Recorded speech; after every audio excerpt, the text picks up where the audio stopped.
ভারতীয়দের জন্য পর্যটক ভিসা বন্ধ করে দিয়েছে বাংলাদেশ। মানে এখন আর কোনো ভারতীয় বাংলাদেশের টুরিস্ট হিসেবে আসতে পারবে না।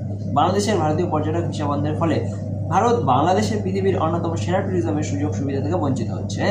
যেখানে ইউরোপ আমেরিকার ভ্রমণপ্রিয় কোটি কোটি মানুষ প্রতি বছর বাংলাদেশে পড়ে থাকে। প্রতি বছর ভারত থেকে লক্ষ লক্ষ টুরিস্ট আসেন কক্সবাজারে। তারা দীঘা গোয়া না গিয়ে বাংলাদেশের কক্সবাজারে আসেন। বাংলাদেশের পার্বত্য এলাকায় যে ট্যুরিজম সাইটগুলো তাতেও প্রতি বছর লাখের পর লাখ ভারতীয় ভ্রমণ করতে আসে, কারণ ওই পার্বত্য এলাকায় যে নিরাপত্তার অপার সুযোগ সুবিধা রয়েছে তা সারা পুরো ভারতে নেই। ফলে ভারতীয়রা ছুটে ছুটে আসে সাজেক, নীলগিরি, নীলাচল, কাপ্তাই হ্রদ ইত্যাদি দেখতে। এখন আর আসা যাবে না।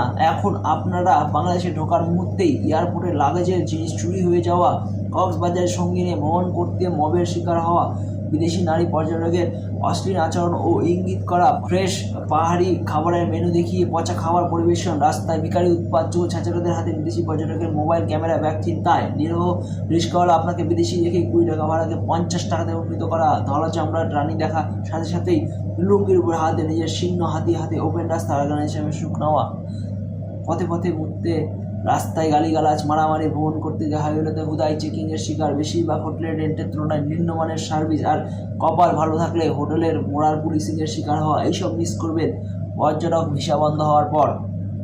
ভারতের এই শাস্তিটা দরকার ছিল। ভারত বুঝুক এবার বাংলাদেশের সঙ্গে পাঙ্গা নেওয়ার মজা।